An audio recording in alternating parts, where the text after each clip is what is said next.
పెట్టిల్లు curry meal maker అందరం తిన్నాం, పప్పు కూడా మిక్స్, రెండు వేరు తిన్నాము. కథం లాస్ట్ మినిట్ లో అందరికి పురుగులు కనిపిస్తున్నాయి. పాపం అందరు చెల్లెలందరూ పారేసిల్లు.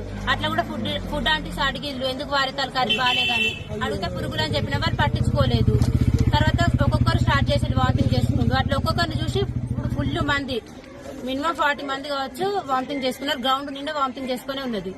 3 hours అయితే 7 కి డిన్నర్ పెడితే 10 వరకు మేడమే రాలేదు మాకు. అంతమంది వామిటింగ్ చేసుకుంటారు. ఒక్క ఆర్ఎంపీ కూడా రాలేదు, ఒక్కళ్ళు కూడా హాస్పిటల్ పోలేదు ఇంతవరకు. బయటికి రావద్దని న్యూస్ ఇప్పుడు ఆర్ఎంపీ డాక్టర్ వచ్చిండు. 108కి ఫోన్ చేయమన్నా